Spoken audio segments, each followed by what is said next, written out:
In this video, I'm going to talk about what it's like to be an Appalachian Trail Ridgerunner. I worked as a Ridgerunner for 2 seasons for the Appalachian Mountain Club's Connecticut chapter. The section that I worked on was the entire state of Connecticut, which is about 52 miles, and then about 17 miles into southern Massachusetts. So I think what I'll do is I'll just talk about what Ridgerunners do.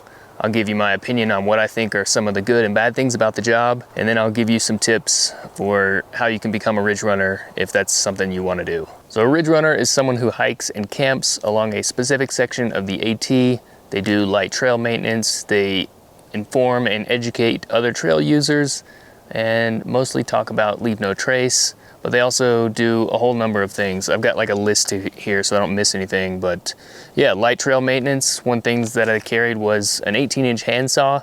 We would cut down, like, we call them blowdowns, but basically trees that had fallen down over the trail. And if they were too large for us to take out with our 18-inch handsaw, we would take a picture of them, report them to the Ridgerunner coordinator, and the coordinator would email them out to some of the trail maintainers, and they would come out with a handsaw or with a chainsaw and take care of the large blowdowns. We would also pick up trash left by sort of uninformed hikers, if that's a nice way to put it. But yeah, picking up and packing out trash, that's a big part of the job. It's a lot of pounds. We actually track how many pounds of trash that we packed out.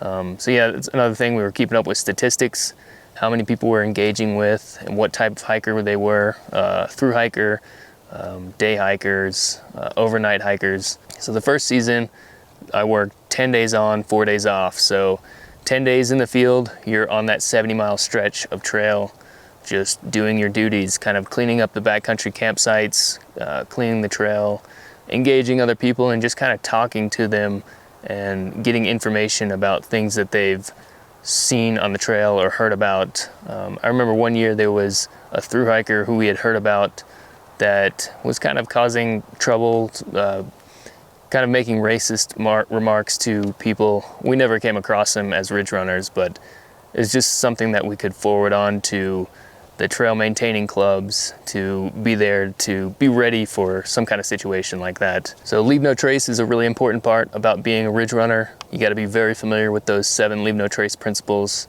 and they do train you on that before the season starts. You get what's called a leave no trace trainer certification, and yeah, it's really important in Connecticut too, because there's no fires allowed on the AT in Connecticut. So a lot of times you have to kind of roll up to a camp and be the bad guy and tell people to put the fire out. And then a lot of people can kind of question that or kind of get angry. I know a lot of people just like the smoke to keep the bugs away, but there is a reason that there's no fires allowed in Connecticut. So just trying to do that in a way that is not going to piss everybody off or make everybody hate the AMC is kind of a tricky job sometimes, but it's also a really rewarding job. There's also some times that there were some special events that we would partake in. So one of the ones that came to mind to me was the REI Barathon event. And this was where REI, shout out to REI, thank you for doing this. They donated 5 bear boxes to the shelters and campsites in Connecticut that did not have them. So at this event, they got a bunch of volunteers together, and most of it was organized by the Trail Maintaining Club, the Connecticut chapter trail club, and basically I led one of the groups that delivered one of the bear boxes to one of the campsites. Yeah, there's a lot of really cool events like that you get to participate in, and just generally meet a lot of really cool people being a Ridgerunner. Yeah, a lot of times you're camping at these high-use backcountry campsites and just making sure that everybody's following the rules. So I made a list of what I think can be considered bad things about this job, but it's pretty limited, and I think some of these it's kind of expected, so just take these with a grain of salt. So you have to supply your own equipment, and as we all know, equipment does break down, and you're responsible for covering the cost of it. And it is low pay, it's minimum wage for whatever state you're doing it in. So, but I mean, I guess the positive on that is you're not really paying rent, you're living out on the AT. Yeah, also want to shout out another company real quick, because they did sponsor the Ridgerunner program, and that is Outdoor Research. I'm actually wearing their hat right now, OR, also known as. But yeah, they donated a bunch of rain jackets to us, some gaiters, and some food bags. Another bad thing is oftentimes you have to use your own vehicle to get to trailheads. They did have a company vehicle, but there were 6 Ridgerunners the first year I did it, so a lot of times we would have to use our own vehicle because it's 70 miles of trail, and there's only so much you can do with one vehicle, one company vehicle. I guess you can consider this a bad thing, is that you're on the trail all the time. You can't leave Friday night and go to the bar, go hang out with friends, and if it's gonna rain your whole 10-day stretch, too bad, you're out on the trail those 10 days. You can't take a 0 day like you can on a through hike. And there's anybody who's done a long distance hike before, you know that some days you just don't want to be on trail, you want to just hang out in town, but this is a job, so you should know that if you're going to get into this. Another bad thing is it is seasonal work, so it's not really like a career move, but it can kind of lead to more career moves. It's a good step if you're wanting to get into like park service, recreation management, those type of jobs. But yeah, another thing is your work can kind of go unnoticed sometimes. I remember one time I like cleaned up this campsite. There was a lot of trash. It was just messing. People left a bunch of trash in the bear box, and I packed it all out, cleaned everything up. It took me like an hour. And then as I was leaving, I saw like a huge like Boy Scout troop going there. I mean, not to hate on the Boy Scouts, maybe they left it nice and clean, but I just know like the next ridge runner or trail maintainer or somebody in the organization that came across that campsite was gonna be like, man, did Mike even do his job at this campsite? So a lot of times you're doing work that's gonna get destroyed before anybody sees it, but I just try to do what I can and do as much as I can day to day. Another thing that might be considered a bad thing is you're hiking the same trail over and over again. And you know, Connecticut and Massachusetts, I don't know, I really like that area of the AT, but I think if people were to make a top 10 areas of the AT, those maybe wouldn't come up, but I think it's an underrated portion of the AT, especially if you're a northbound thru hiker. By the time you get to southern New England, you're just like head down hiking, you're trying to get to the Whites, trying to get to Maine, you're just blowing through that area. You got your trail legs, you're doing like 25s at that time. And yeah, I think there's even some thru hikers that will try to do the whole state of Connecticut in one day. So it's pretty cool. I came across a few people that are trying to do that. I mean, pretty cool, props to them, but blowing through the whole state, whatever you want to do, man, hike your own hike, right? Another bad thing is that it can get kind of lonely.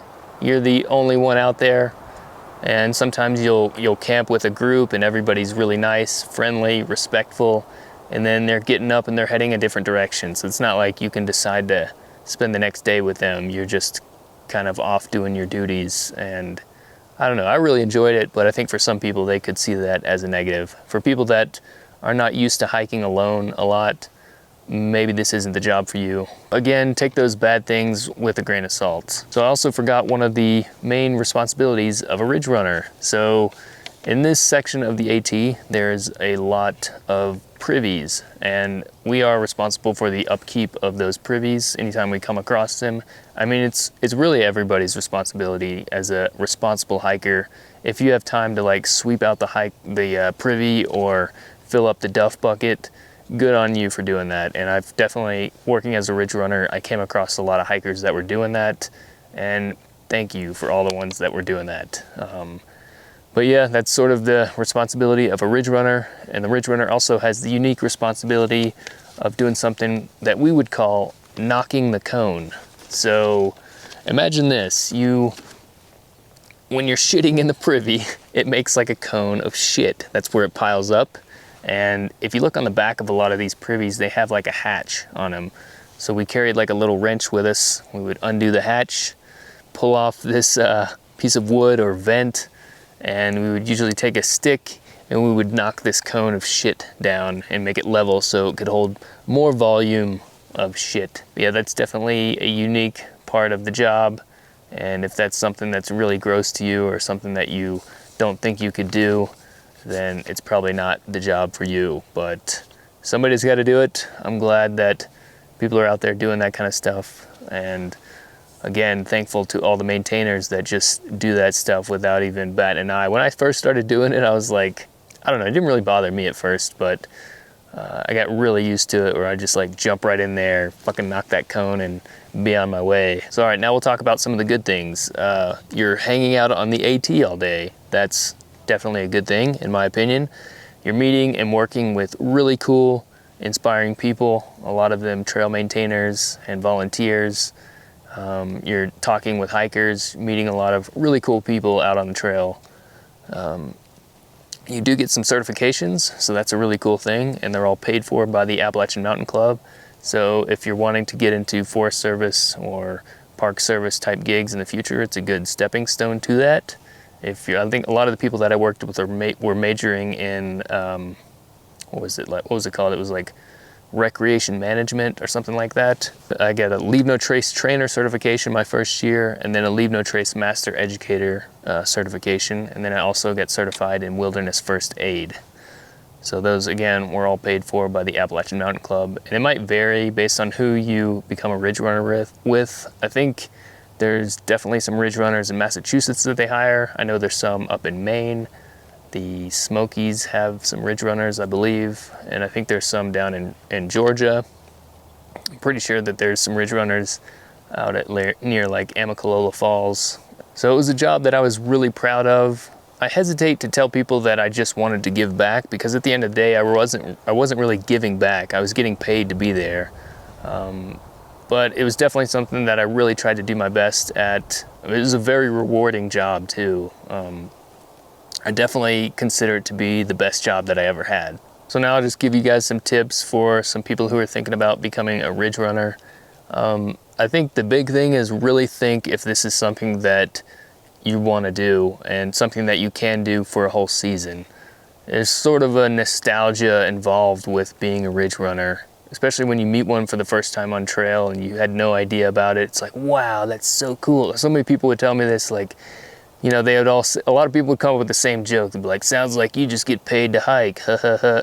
And it's like, I mean, not really. We're cleaning out shit a lot of times, like picking up trash.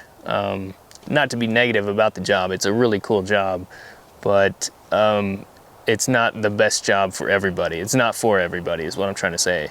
And also, I am a thru hiker. I thru hiked the AT in 2015, but it's not a requirement for the job. And it doesn't necessarily qualify you for the job just because you are a thru hiker. Yeah, I actually worked with another thru hiker as a Ridgerunner one season, and he didn't make it through the whole season. He just found out it wasn't for him. So I guess that's the big takeaway, is like really think about if this is something that you want to do and it's something that you can commit to doing. You definitely need to have a lot of solo backpacking experience, and you kind of need to be one of those kinds of people that are okay with being by yourself a lot of the time. Because, I mean, you are engaging with people, and a lot of the areas that you're in are heavily traveled areas, but also they're not heavily traveled 24/7. Like, you know, if it's a Friday or Saturday or Sunday, it's a weekend, these areas are heavily traveled. But if it's a Wednesday and it's raining and you're in this area, you're not really gonna see many people. Not many people are gonna come out. I would definitely recommend trying to do some volunteer work beforehand and just talking to some of the volunteers, the trail maintainers. Ask them if they know any Ridgerunners that you can get in touch with. You can definitely send me a message about being a Ridgerunner. I'll try to get back to you either through my YouTube channel or Instagram. I'll put links to all that below. But again, those trail maintainers and volunteers, those are the real heroes of the AT. So definitely get in touch with them. Those are the most experienced on the AT and most knowledgeable. I would definitely recommend that, and just try to get out and volunteer on the AT if you can. It's kind of a position where you need somebody with a high degree of integrity who's gonna always do the right thing. You're not doing the work to get an extra reward or something. You're just doing the work because it's the right thing to do. It's also a position that you can kind of take and run with it. At least I've only worked for the AMC, so I don't know how the other organizations are that hire Ridgerunners. But in hindsight, I kind of wish I would have done something more than just be a Ridgerunner in the field. I wish I would have taken my video skills and kind of tried to include that in some capacity as a Ridgerunner. Maybe I could have shot some interviews with the trail maintainers or something like that, just to sort of help me in my career on down the road. But I think that's a good thing for you to think about if you really are trying to pursue a career as being a Ridgerunner, or not a career, but trying to do it for a season. It's not really a career move being a Ridgerunner. So think about that. If you want to pursue like writing or something like that, you could definitely figure out a way to get involved with the organization that way. And a lot of these organizations are open ears. You know, if you come to them with an idea, they'll at least hear you out. And I mean, who knows where that could take you. So that's something to kind of think about. It's also probably a good thing to bring up in the interview. It would kind of help help you stand out from other people, if you know, just to show that you're trying to be one of these people that's going to take this job and run with it. I am going to recommend another video that you guys check out. This one is from YouTube user named Jay, and it's actually a former coworker of mine. He worked as a ridge runner in the same section, and he also made a video talking about being a ridge runner. So check out his video, and yeah, I think that's going to do it for this one. Best of luck if you're trying to pursue a ridge runner position, and thanks for watching. We'll see you guys next time.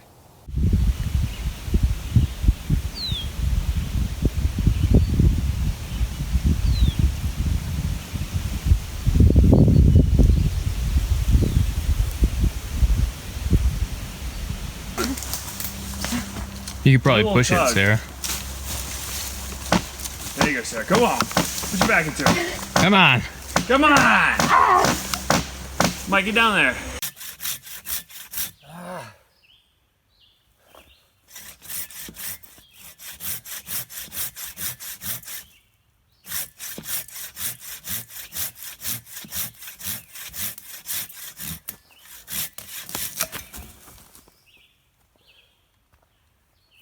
Yeah.